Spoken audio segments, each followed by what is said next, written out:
4강 시작하겠습니다. 부자의 운, 사이토 히토리의 부자의 운 4강. 자, 4강에는 기회라고 나오는데요. 성공은 머리가 아니라 눈과 발로 하는 겁니다 라고 나와요. 128페이지를 보면 운의 힘은 셉니다. 실력보다 더 셉니다. 왜냐하면 실력은 인간의 힘이지만 운은 하늘의 힘이기 때문이에요. 운이 좋은 사람과의 승부는 곧 하늘과의 승부이고, 인간이 하늘을 이기기는 정말 힘든 일이라고 해요. 운이 138페이지 보면 운이 좋은 사람이 되고 싶다면 그저 운이 좋다, 운이 좋다 라고 말하면 된다고 합니다. 134페이지를 보면 주위 사람들에게 조금이라도 도움이 되는 방법이 무엇인지를 생각하고 실행하라 라고 나와요. 이 사람이 있어서 참 다행이다, 이 사람이 없으면 곤란하다 고 여겨지는 사람이 되라고 해요. 이것이야말로 최고의 행복이자 최고의 성공이라고 합니다. 138페이지, 성공하는 데 있어서 속도는 꼭 필요하다고 해요. 다른 사람의 2배로 일한다는 각오로 일의 속도를 올리라고 합니다. 열심히 일한다고 주위로부터 압력을 받으면 이것은 맞바람이라고 생각을 해야 하고요. 이 맞바람을 맞았을 때 오히려 속도를 더 내야 한다고 합니다. 그래야 당신은 한 단계 위로 올라갈 수 있다고 해요. 비행기는 맞바람을 받았을 때 엔진을 분사시켜서 상승 기류를 생기게 하고 비행기를 위로 끌어올린다고 해요. 웃는 얼굴로 저는 일하는 게 좋아요 라고 말하면 된다고 해요. 이걸 반복하다 보면 어느새 정상에 올라서는 날이 온다고 합니다. 자, 141페이지를 볼게요. 도박이라고 하는 것은 이기는 게 운이 나쁜 거야. 운이 정말 센 사람은 도박에 약하지, 이렇게 말하는 게 어쩌면 거짓말일 수도 있는데요. 이것은 득이 되는 말이니까 도박을 하려고 하거나 도박에 빠진 사람에게는 이런 말을 하는 게 도움이 된다고 합니다. 144페이지, 사람에게는 재능이 각자가 다 있는데 자기가 뭘 잘하는지에 대해 학창시절 무슨 짓을 해서 혼났는지를 생각해보면 스스로 결점이라고 생각되는 부분이 장점인 경우가 많다고 해요. 예를 들면 공부는 안 하고 늘 놀기만 한다고 혼났던 사람은 노는 것을 잘하고 자신을 즐겁게 할 수 있는 사람이 남을 즐겁게 하는 일도 잘한다고 해요. 수업 중에 수다를 떨다 혼난 경험이 있다면 이 사람은 말에 소질이 있음을 의미하는 거고요. 남을 즐겁게 할 수 있거나 말을 잘하는 것은 상인의 세계에서 훌륭한 재능이라고 합니다. 이런 사람은 손님들이 좋아할 만한 상인의 소질을 충분히 갖고 있다고 봐도 된다고 해요. 149페이지, 사이토 히토리 이 책의 저자는 회사의 직원들에게 창피한 경험은 얼마든지 해도 됩니다. 사람은 누구나 창피한 경험을 하면서 성장합니다 라고 말했는데 그러자 사람들이 몰라보게 달라졌다고 해요. 사람이 성장한다는 것은 나는 참 어리석었구나 하는 사실을 스스로 깨닫는 것을 말한다고 해요. 인간이 새로운 일을 도전하면 10번 중 9번은 실패하기 마련이라고 해요. 뭔가 시도를 할 때마다 창피를 당하는 숫자가 늘어나겠죠. 저자도 이제껏 수많은 시행착오를 겪었고 그 창피함을 경험한 덕분에 10년 전보다 성장할 수 있다고 해요. 모르는 걸 부끄러워하지 말고 아는 사람한테 물어보라고 합니다. 물어보는 게 창피한 일이지만 모르는 걸 물을 수 있으니까 그 사람은 성장할 수 있는 거죠. 마음에 새겨진 창피라는 상처는 결국에는 당신을 완성하게 해줄 거라고 합니다. 151페이지.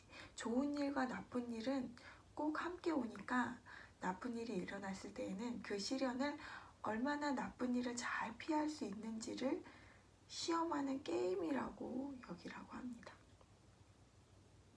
157페이지. 무슨 일이 일어나든 100% 내 책임이다 라고 생각하면 개선해야 할 점은 즉시 발견할 수 있고 아주 쉽게 자신을 개선할 수 있다고 합니다. 개선해야 할 점을 발견하는 요령은 자신도 즐겁고 주위 사람들도 즐거워지기 위해서는 어떤 일을 해야 할까를 생각하면 된다고 합니다. 162페이지. 운이 좋다는 말의 힘을 빌려 행동으로 실천하라고 합니다. 실패해도 좋고요. 실패를 했을 땐 좋은 공부를 했구나. 덕분에 많은 것을 배웠어. 이렇게 생각을 하고요. 그래도 일찍 실패를 맛봤으니 다행이야. 역시 난 운이 좋아. 라고 생각하라고 해요. 결과와 상관없이 한번 해보는 겁니다. 그러면 자연스레 성공을 위한 아이디어가 떠오르고 그렇게 운이 흘러 들어온다고 합니다. 166페이지. 성공은 눈과 발로 하는 것이라고 하는데요. 장사가 잘 되는 법을 알고 싶다면 장사가 잘 되는 가게를 보러 가면 된다고 해요. 10걸음이든 100걸음이든 직접 걸어가서 잘 되는 가게를 구경하면 된다고 해요. 그렇게 그 가게에서 배울 만한 점을 찾아내서 따라하면 되는 거죠. 뭔가를 배우려는 자세만 있다면 금방 성공할 수 있다고 합니다. 자, 이제 5강. 5강에는 관계가 나오는데요. 바른 몸가짐, 웃는 얼굴, 애정 어린 말, 이 3개면 충분하다고 합니다. 174페이지. 사람은 결혼이라는 것을 해서 수행을 하게 되는데 무슨 수행이냐 하면 사람은 상대방을 억지로 변화시킬 수 없다는 것을 깨닫는 수행이라고 합니다. 178페이지. 부부생활이라는 수행을 잘 해가려면 상대방에게 절대 기대를 걸지 말아야 하고 상대방을 변화시키려고 하지 마세요. 이 2가지만 지키면 된다고 합니다. 모든 인간관계는 상대방에게 기대도 하지 말고 상대방을 억지로 바꾸려 해서도 안 된다는 것을 깨닫기 위한 수행이라고 합니다. 따라서 인간관계를 좋게 유지하려면 상대방을 바꾸려 하지 말고 자신을 바꾸는 수밖에 없다고 해요. 183페이지. 그러다가 만나기 싫은 사람은 이 사람은 정말 만나기 싫다. 그런 사람은 그냥 안 만나면 된다고 해요. 싫어하는 사람은 아예 떠올리지도 말고 그래도 이 사람을 받아들여야 하지 않을까? 그래도 좋은 점을 발견해서 칭찬해줘야 할 텐데 아무리 이렇게 생각해도 자신과 맞지 않는 사람은 영원히 맞지 않는다고 해요. 도저히 좋아할 수 없는 사람을 좋아하려 해봤자 자신만 고통받을 뿐이죠. 싫어하는 사람을 만나다 보면 자신도 모르게 상대를 괴롭히는 경우가 생긴다고 해요. 시어머니와 며느리 사이가 안 좋은 경우가 종종 있죠. 여러분 중에도 남편과 시댁에 갈 때마다 시어머니와 시누이한테 괴롭힘을 당하는 분이 분명히 있을 건데요. 그건 왜 그런 걸까요? 답은 시어머니 입장에서 아들은 반갑지만 며느리는 반갑지 않기 때문이라고 해요. 따라서 안 맞는 사람을 만나지 않는 것은 상대방에 대한 배려이기도 한다고 해요. 그러니까 이 경우에는 남편만 시댁에 보내고 며느리는 안 가면 된다고 해요. 싫어하는 사람과 만나 고통을 받으면서도 행복해질 수는 없다고 합니다. 만나기 싫은 사람과 만날 시간에 자기가 행복해지는 일을 하라고 합니다. 187페이지. 최소한 다른 사람에게 호감을 받아내도록 하세요. 웃는 표정과 애정이 담긴 말을 하라고 합니다. 191페이지. 주위 사람 중에 좋은 일이 생기면 다가가서 칭찬해주고 축하해주세요. 결국에는 그것이 다 나에게 득이 된다고 합니다. 197페이지. 웃는 얼굴과 애정이 담긴 말에 한 가지 더 신경 써야 할 게 있는데 그것은 제대로 된 몸가짐입니다. 당신은 신의 모습을 한 존재라고 해요. 당신의 몸은 신이 머무르는 궁전입니다.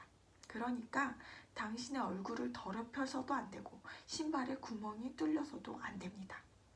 늘 청결하고 환하게 빛나야 한다고 합니다. 201페이지. 매력은 사람과 돈을 끌어당깁니다. 해마다 수많은 사람들이 예수의 매력에 이끌려 로마의 바티칸을 방문하고 예수의 말과 행동을 모아 엮은 성서는 수세기 동안 많은 사람들에게 널리 읽히고 있어요.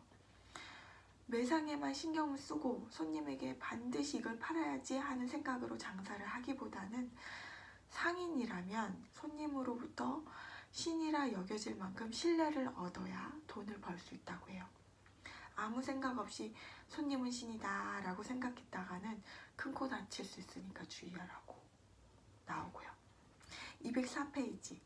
여성이라면 자기 관리 차원에서 외모에 신경을 쓰는 게 좋고 남성이라면 여성에게 호감을 주는 사람이 되도록 하라고 나와요. 남성이라면 여성에게 뭔가를 자꾸 요구하지 말고 자기가 할 수 있는 일은 자기가 해결하는 강한 남자가 되라고 해요. 그런 남자가 여성으로부터 참 멋있는 분이네요 라는 소리를 듣는 법이고요. 신은 인간을 창조할 때 화려한 꽃으로 만들었다고 해요. 어른들은 자식한테 남들의 눈에 띄지 않게 튀지 않게 조심해라 이렇게 가르쳐 왔는데요. 사회에 나가면 눈에 띄어야 살아남을 수 있다고 해요. 사람의 인생은 한 번뿐이고요.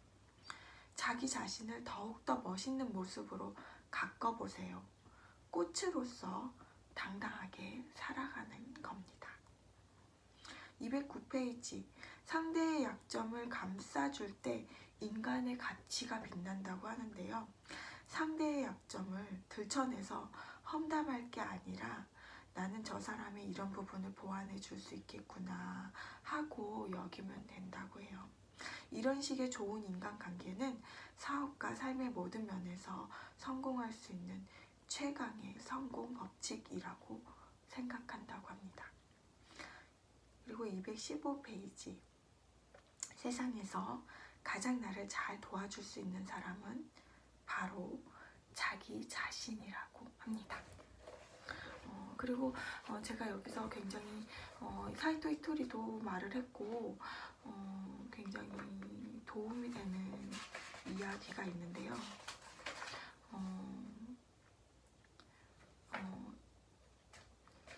한 남자가 해변에 누워서 멍하니 하늘을 바라보고 있었대요. 그러다 보니까 이제껏 자신이 걸어온 삶이 주마등처럼 눈앞에 펼쳐졌는데 자신이 걸어온 길을 잘 살펴보니 두 종류의 발자국이 있음을 알게 되었대요. 바로 두 쌍의 발자국과 한 쌍의 발자국이었다고 해요. 잘 생각해보니까 중간중간 발자국이 한 쌍만 남아있을 때는 자신이 고통을 겪고 슬픔에 잠겼던 시기였는데 결국 남자는 하늘을 올려다보며 이렇게 소리를 쳤어요. 신이시여, 어째서 고통을 겪고 슬픔에 빠졌을 때 저를 외면하셨나요? 이때 하늘로부터 목소리가 들려왔어요. 사랑하는 아들아, 그게 아니란다.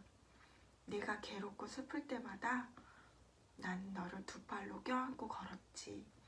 그래서 발자국이 한 쌍만 남아있었던 것이란다. 남자는 비로소 깨달음을 얻게 됩니다. 나는 이제껏 신과 함께 길을 걸어왔던 거구나. 이 이야기를 들으면 굉장히 감동스럽죠. 이 사이토 히토리 또한 마찬가지로 감동을 받았다고 해요. 그러니까 신이 당신을 그리고 도와주시고 계시고요. 가장 고통받고 힘들 때에는 신이 당신을 업고 가고 계시니까 그것을 잊지 마시고 항상 기억하시길 바랄게요. 자, 오늘 사이토 히토리의 부자의 운에 대해서 소개를 해드렸고요. 이 영상이 정말 도움이 되셨으면 좋겠습니다. 오늘도 좋은 날, 행복한 날 되세요.